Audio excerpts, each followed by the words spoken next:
তো অমরনাথ যাওয়া সবারই একটা ইচ্ছা, সবারই একটা ইচ্ছা থাকে যে অমরনাথে যাব। তো একটা কথা বলে যে বাঙালি মানে যদি সারা জীবন যদি সব তীর্থ করে থাকে, এই অমরনাথে একবার অবশ্যই তাকে ঘুরে আসা উচিত। ওই জন্য অমরনাথে যাওয়া সবারই ইচ্ছা।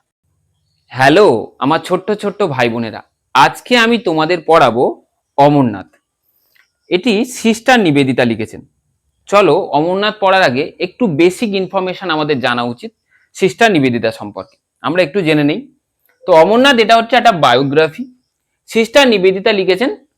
এবং সিস্টার নিবেদিতা এই যে নামটি দিয়েছেন স্বামী বিবেকানন্দ, স্বামী গিভেন হার নেম হলো।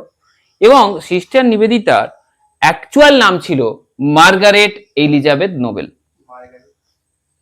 বর্ন, এনার জন্ম অক্টোবর 28, 1867 ইন ডানগেনান্স, আয়ারল্যান্ড। তাহলে আয়ারল্যান্ডে এনার কিন্তু জন্ম।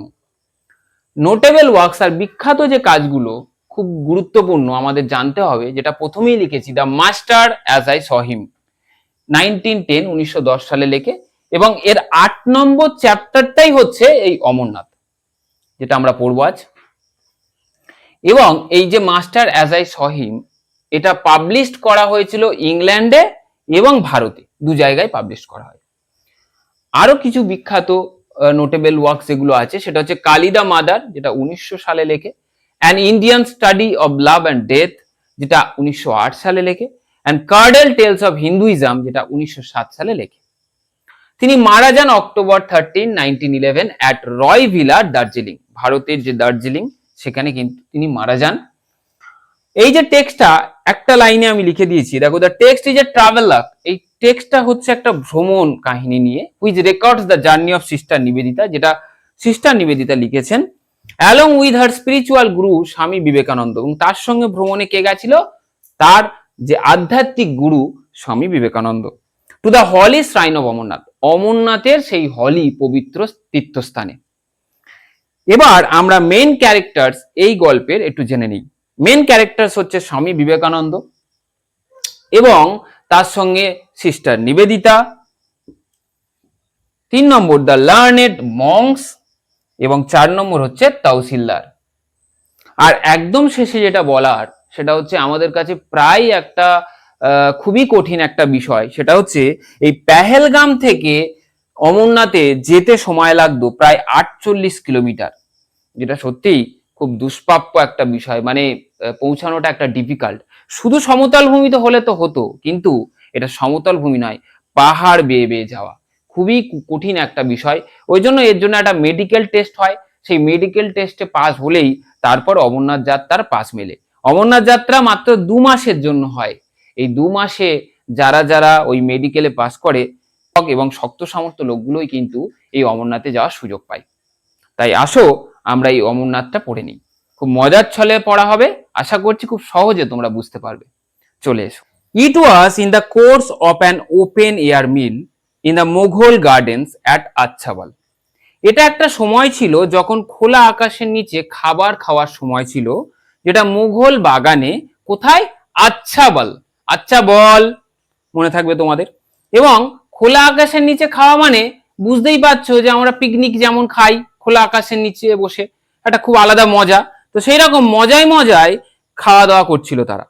That the Swami suddenly announce that, হঠাৎ করে স্বামী বলে উঠলো বা ঘোষণা করলো, he would go to Amarnath, সে যাবে কোথায়? অমরনাথে। উইথ দ্য পিলগ্রিমস, কাদেরকে সঙ্গে নিয়ে? পুণ্যার্থী বা তীর্থযাত্রীদের সঙ্গে নিয়ে।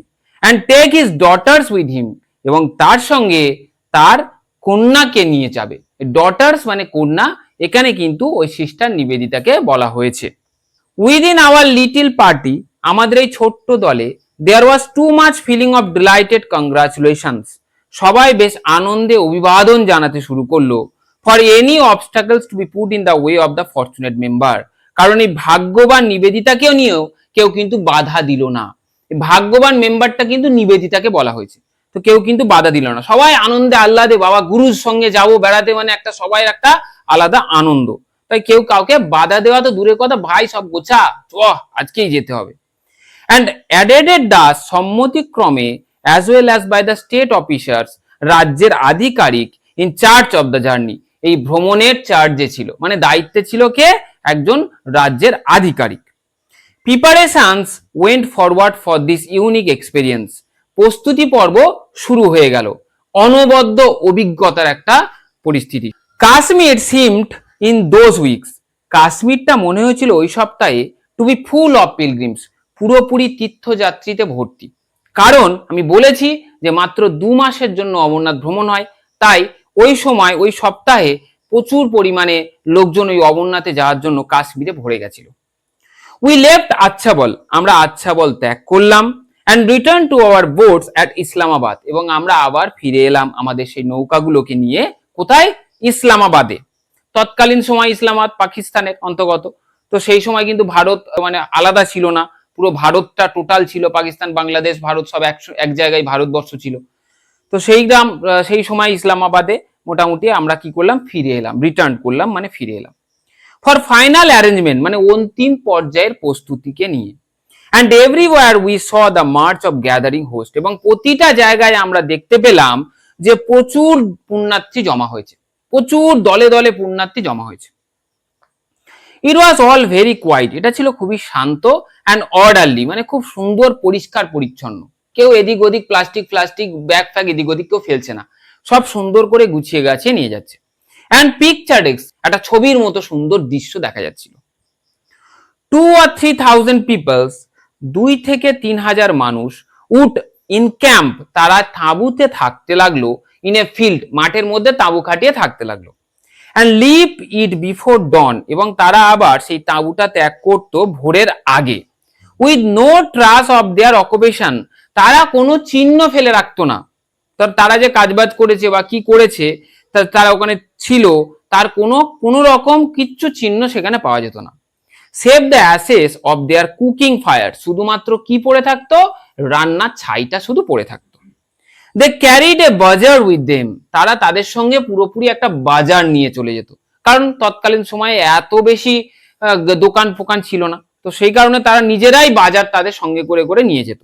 And at each halting place, এবং প্রতিটা থামার জায়গায় দ্য পিচিং অফ টেন্টস, তারা যেখানে যেখানে থাকতো সেখানেই তারা এক একটা তাঁবু খাটাতো। অ্যান্ড ওপেনিং অফ শপস, এবং তারা সেখানে দোকান খুলে দিত। টুক প্লেস উইথ ইনক্রেডিবলস র্যাপিডলি, এবং তারা এটা করতো অবিশ্বাস্য এবং দ্রুততার সঙ্গে, মানে যা যা করতো খুব তাড়াতাড়ি এবং দ্রুততার সঙ্গে, কারণ একদিনের বাজার টাজার করে আবার ফের পরের দিন চলো সব গুছিয়ে গাছিয়ে আবার হাঁটতে হবে, 4-5 দিন ধরে ধরো হাঁটার ব্যাপার আছে, তো ওই কারণে তারা কিন্তু খুব দ্রুততার সঙ্গে এটা করতো। Organisations appear to be instinctive, এই ব্যবস্থাপনাটা ছিল সহজাত, যেন মনে হতো যে এটা মানে ভালো বেশ পারে। আমাদের যদি বলি বেড়াতে যাবো 7টা-8টা ব্যাগ ট্যাগ গুছিয়ে এনে বাবা চোয়া, মানে সে বিরাট ব্যাপার, কিন্তু ওরা মোটামুটি একটা ব্যাগের মধ্যে বা 2টো ব্যাগের মধ্যে ওরা সমস্ত ইসেন্সিয়াল জিনিসপত্রগুলোকে নিয়ে নিত। ওই জন্য বলেছে যে organisations appear to be instinctive, মানে ব্যবস্থাপনাটা খুব সহজাত ছিল। এ ব্রড স্ট্রিট, একটা বড় রাস্তা, would run through the middle of one part of the camp, ক্যাম্পের ঠিক মাঝ বরাবর চলে গেছিল। And here one could buy dried food, এবং তারা কি পেত? তারা কিনতে পারত শুকনো ফল, মিল্ক দুধ, ডালস অ্যান্ড রাইস, ডাল এবং চাল। দ্য টেন্ট অফ দ্য তহসিলদার, তহসিলদারের যে টেন্টটা মানে তাঁবুটা যেটা ছিল, উইথ দ্যাট অফ দ্য স্বামী অন ওয়ান সাইড, একদিকে ছিল কার? একদিকে ছিল স্বামীর tent, and my own on the other, এবং অন্যদিকে ছিল আমার নিজের তাঁবু। ওয়াজ জেনারেলি প্লেসড নিয়ার সাম অ্যাডভেঞ্চারিয়াস স্পট, এটা ছিল একটা সুযোগ করে দেওয়ার মতো একটা জায়গা, মানে জায়গাটা খুব সুন্দর করে সাজানো গোছানো হয়ে থাকতো। For the lightning of the evening fire, যাতে করে সন্ধেবেলা যে আগুন ধরানো হতো সেই আগুনটা 3টে তাঁবুতে সমানভাবে আলো দিত। And thus is neighbourhood tended to form a social centre, এবং এর ফলে সমস্ত প্রতিবেশীদের একটা প্রবণতা তৈরি হতো একটা সামাজিক কেন্দ্র গড়ে তোলার জন্য, মানে যেহেতু স্বামী বিবেকানন্দ আছে তাই সবাই এসে ওই জায়গায় ওই তাঁবুতে সবাই এসে জড়ো হতো। দেয়ার ওয়ার হান্ড্রেডস অফ মঙ্কস, সেখানে কয়েকশো সাধু ছিল, অফ অল দ্য অর্ডার্স, তারা বেশ গুছানো ছিল, অ্যান্ড উইথ দেয়ার গেরুয়া টেন্টস, এবং তাদের যে টেন্টগুলো তাঁবুগুলো ছিল সেই তাঁবুগুলো ছিল কিসের? গেরুয়া কালারের। Some no larger than a good sized umbrella, ওই যে তাঁবুগুলো ছিল খুব একটা বড় ছিল না, একটা কি ছিল? একটু বড় ছিল, কিসের মতো? আমব্রেলার মতো, খুব যে বড় তা নয়, একটা বড় ছাতা যেরকম হয় সেই রকম। অ্যান্ড অ্যামংস দিস, এগুলির মধ্যে the Swami's influence appear to be magnetic, কিন্তু এগুলোর মধ্যে স্বামী বিবেকানন্দের যে প্রভাবটা ছিল একটা চুম্বকের মতো। মানে স্বামী বিবেকানন্দ যেখানে যেত তার চারপাশে প্রচুর মানুষ কিন্তু ভিড় করত সেই মহান মানুষের কাছে, মহান মানুষের বক্তব্য শুনতে। The more learned of them, বেশিরভাগ শিক্ষিত মানুষ সোয়ার্মড অ্যাবাউট হিম, তার চারপাশে জড়ো হতো অ্যাট এভরি হল্টিং প্লেস, প্রত্যেকটা প্রতীক্ষালয়ে, অ্যান্ড ফিলিং হিজ টেন্ট, এবং ভরিয়ে দিত সমস্ত তাঁবুগুলোকে, এবং বেসিক্যালি তার তাঁবুকে, অ্যান্ড রিমেনিং অ্যাবজর্ব, এবং তারা গ্রহণ করত ইন কনভারসেশন, কথোপকথনগুলো, throughout the hours of daylight, ঘন্টার পর ঘন্টা দিনের বেলা। দিনের বেলা যেদিন যেদিন হয়তো তারা ভ্রমণে যেত না, সেই দিনগুলো স্বামী বিবেকানন্দর যেখানে তাঁবু ছিল সেই তাঁবুটা পুরো ভরিয়ে দিত, এবং 3-4টে তাঁবু তার চারপাশে যা থাকতো প্রচুর মানুষ ভরে যেত সেই মহান মানুষের একবার দেখতে এবং তার কথা শুনতে। The talk on their side, তাদের যে কথাবার্তা, হি টোল্ড আস আফটারওয়ার্ডস, সে বলতো তাদেরকে, had been all of Shiva, মানে বেশিরভাগ কথাবার্তায় শিবাকে নিয়েই কথাবার্তা হতো। অ্যান্ড দে হ্যাড রেমনস্ট্রেটেড, এবং তারা বিরোধিতা করত উইথ হিম সিরিয়াসলি, গম্ভীরভাবে, when he had insisted occasionally, যখন সে বাধ্য করত কিছু কিছু সময়ে, on drawing their attentions to the world about them, মানে ইহ জগতে যখন তাদেরকে টেনে আনতো, এই কি রবি, এই কি করি রে, তোর বউটা এখন কি করতে রা, তখন কি হবে, মন টন তখন ওই দিকে চলে যাবে ইহ জগতে। তখন বলছো কি সব বলেন হে গুরুদেব, আপনি কি যে বলেন, এই সময় আপনি কেন এইসব কথা বলছেন। ইভেন ফরেনার্স দে আর্সড ওয়ার মেন, বিদেশিরাও মানুষ, তারা তর্ক করে বলতো, হোয়াই মেক সাচ ডিস্টিংশনস বিটুইন স্বদেশ অ্যান্ড বিদেশ, কেন আমরা পার্থক্য করব স্বদেশ এবং বিদেশের।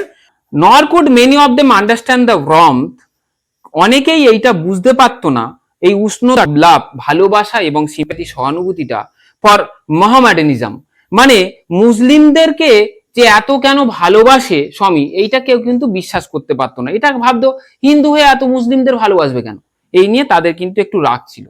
The same other worldliness that made swadesh and bidesh indistinguishable, আচ্ছা এই সমস্ত লোক যারা স্বদেশ এবং বিদেশকে বিভেদ করতে পারছে না, তারাই আবার এই হিন্দু মুসলিম নিয়ে এত সমস্যা তাদের। অলসো প্রিভেন্টেড, তারাই আবার বাধা দিচ্ছে যে সিম্পল সোলস, এই একটা আত্মাকে নিয়ে, এই সরল সাধারণ মানুষদেরকে নিয়ে, ফ্রম ফর্মালি, যেটা conceivings of unity in which Hindu and Mohammedanism are but rival element, মানে যারা স্বদেশ বিদেশকে পার্থক্য করছে না, তারা কিন্তু এই সকালবেলা উঠলে আমরা কিন্তু হিন্দু মুসলিম এক ভাই ভাই, সেই হিন্দু মুসলিম এক ভাই ভাই হওয়া সত্ত্বেও তাদেরকে তারা বিচ্ছেদ করছে। The soil of the Punjab, they argued, তারা যুক্তি দেখাতো যে পাঞ্জাবের মাটি ওয়াজ ড্রেন্সড, প্লাবিত হয়েছে, with the blood of those, রক্তে, সেই সমস্ত পাঞ্জাবিদের রক্তে, who had died for the faith, যারা বিশ্বাস করতো, মানে ওই জন্য বলে যে পাঞ্জাবিদের রক্ত আর বাঙালির বুদ্ধি, বিরাট ব্যাপার, একসঙ্গে মিলিত হয়ে এই আজকে আমাদের স্বাধীনতাটা এসেছে। অ্যাটলিস্ট, অন্তত, led him practised a narrow orthodoxy, যাদের মধ্যে এই ধর্মীয় গোড়ামি অন্তত দেখান, তারা বিশ্বাস করতো যে হে বিবেকানন্দ, হে গুরু, আপনি একটু ধর্মীয় গোড়ামি দেখান না হিন্দুদের প্রতি। ইন অ্যান্সার টু দিস, এর উত্তরে, as becomes one who was in fact an anarchisms of the future, সেকেলে ভবিষ্যৎ নিয়েও তাদের মতো করে একটু অন্তত ভাবুন, আমাদের মতো একটু ভাবুন বলে তাদের মতো করে ভাবাবার চেষ্টা করতেন। দ্য স্বামী মেড দোজ প্র্যাকটিক্যাল কনসিয়াসনেস, স্বামীর কিন্তু একটা সহানুভূতি ছিল, একটা প্র্যাকটিক্যাল কনসিয়াসনেস ছিল, of the moment that were expressive of his love for the brethren, গুরু ভাইদের প্রতি একটা ভালোবাসা ছিল, ওই কারণে ও কিন্তু কিছু বলতো না, কিন্তু একটা ভালোবাসা গুরু ভাইদের প্রতি ছিল।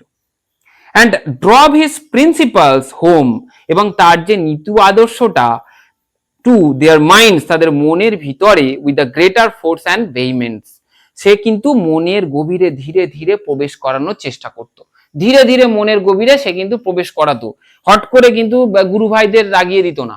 এবং এটা আরো একটা বিষয়, এখানে কিন্তু মুসলিমরাও কিন্তু এই ভ্রমণে কিন্তু গিয়েছে, তাই মুসলিমদের কিছু খারাপ সে কথাবার্তা কিন্তু বলতো না বিবেকানন্দ। কিন্তু খুব মানে খুবই ভবিষ্যৎ বক্তা এবং সব থেকে বড় প্রবল জ্ঞানী ছিলেন তিনি, মানে সমস্ত দিক থেকে প্রবল জ্ঞানী ছিলেন তিনি। প্রবল আগ্রহ সহকারে এগুলো শুনতেন এবং কিছুই বলতেন না, সেই মনের ভিতরে প্রবেশ করানো চেষ্টা করতেন তার নীতি এবং আদর্শকে। But as he told the tale of his warm discussions, কিন্তু সে একটু উষ্ণ আলোচনা করতেন দ্য ফরেন মাইন্ড, সেই বিদেশি মানুষেরা কুড নট হেল্প, এটা কিন্তু করতে পারে না, উইথ সাম অ্যামিউজমেন্ট, মজার ছলে বলতেন, nothing the paradox that the tahsildar, এই তহসিলদার যে ছিল, বলেছি যে মুসলিম ছিল, ওই জন্য সেই প্রচলিত যে একটা তহসিলদারও ছিল, প্রচলিত মজার ছলে কিন্তু কথাটাকে ঘুরিয়ে দিতেন, সেই কথায় কিন্তু আসতেন না। মেনি অফিসার্স, অনেক অফিসার্সও ছিল, তারাও কিন্তু মুসলিম, তাই কিন্তু তিনি এই রকম কোন রকম ধর্মীয় কথাই কিন্তু বলতেন না। And servants of the pilgrim, এই যে তীর্থযাত্রায় অনেক চাকর বাকরও ছিল বা অনেকেই সেবা করতো আর কি, তারাও কিন্তু ছিল, তো অনেকে সেবাকারীও ছিল তাদের পিলগ্রিমেজে, তাদের জন্য কিন্তু তখন কখনো তিনি কিন্তু খারাপ কথা বলতেন না বা ধর্ম বিদ্বেষী কোনো কথাবার্তা বলতেন না। হ্যাড বিন মুসলমান, তারাও কিন্তু অনেক মুসলমান ছিল, তো সেই কারণে তিনি কিন্তু কোন রকম খারাপ কিছু বলতেন না। and that no one had dreamed of objection to their entering the cave with the Hindu worships, এবং কেউ স্বপ্নেও কিন্তু বাধা দেওয়ার চেষ্টা করেনি, কোথায়, এই প্রবেশ করায়, এই গুহায় প্রবেশ করায়। তোমরা জানো যে এই অমরনাথে প্রবেশ করতে গেলে, অমরনাথ হচ্ছে একটা গুহা, সেই গুহায় যদি তোমরা প্রবেশ করতে যাও তাহলে কিন্তু মুসলিমদের হয়তো বাধা দিতে পারে, কিন্তু এখানে যারা ছিল তারা কিন্তু মুসলিমদেরকে কেউ বাধা দেয়নি, তারা স্বপ্নেও কখনো কিন্তু বাধা দেওয়ার চিন্তা ভাবনা করেনি। উইথ দ্য হিন্দু ওরশিপার্স, কারণ এটা আমরা জানি যে এই অমরনাথে হচ্ছে আমার বাবা তারকনাথ আছেন, তো তিনি হচ্ছে হিন্দু ধর্মাবলম্বী, স্বাভাবিক আমরা হিন্দুরা পূজা করি তাকে, তো সেই on the ultimate arrival at the sing, সেই গুহায় প্রবেশ করার জন্য, মানে একদম শেষে যে গুহায় প্রবেশ করবে কেউ কিন্তু স্বপ্নেও বাধা দিত না। দ্য তহসিলদার কেন আফটারওয়ার্ডস, পরবর্তীকালে তহসিলদার অবশ্য এসেছিল ইনডিড বাস্তবে, with a group of friends, অনেক বন্ধুদেরকে নিয়ে ফিরে এসেছিল, এন্ড বেগিং, প্রার্থনা করেছিল, ফর্মাল অ্যাকসেপ্টেন্স বাই দ্য স্বামী, স্বামীর প্রাথমিক গ্রহণযোগ্যতা অর্জন করার জন্য, বাই দ্য স্বামী অ্যাজ ডিসিপলস, কিসের জন্য, স্বামীর কাছে, বিবেকানন্দের কাছে এসেছিল শিষ্য হওয়ার জন্য। And in this no one seems to find anything incongruous or surprising, এবং কেউ খারাপ কিছু বা বেমানান ভাবতে পারেনি, এই যে স্বামীর কাছে এসে এই যে মুসলিম এবং মুসলিম সমস্ত বন্ধুদেরকে এনে এই যে বাস্তবে শিষ্যত্ব গ্রহণ করাচ্ছে, এটা কিন্তু কেউ খারাপ চোখে দেখেনি বা খারাপ কিছু ভাবেনি, এটা বেমানান ভাবেনি, কারণ স্বামী বিবেকানন্দ ছিল সবার, সবাই কিন্তু স্বামী বিবেকানন্দকে ভালোবাসতো, তিনি সমস্ত ভারতবাসীর ছিলেন, শুধু সব ভারতবাসী বলা ভুল হবে, তিনি সমস্ত পৃথিবীর ছিলেন, সবাই তাকে ভালোবাসতেন। তাহলে আমার ছোট্ট ছোট্ট ভাই বোনেরা, এই ভিডিওটি যদি তোমাদের ভালো লেগে থাকে তাহলে অবশ্যই ভিডিওটিকে একটু লাইক এবং কমেন্ট করো, আর প্রয়োজনে তোমরা তোমাদের বন্ধুদের কাছে ভিডিওটিকে শেয়ার করে সবার কাছে পৌঁছে দাও। ধন্যবাদ, সবাই ভালো থেকো।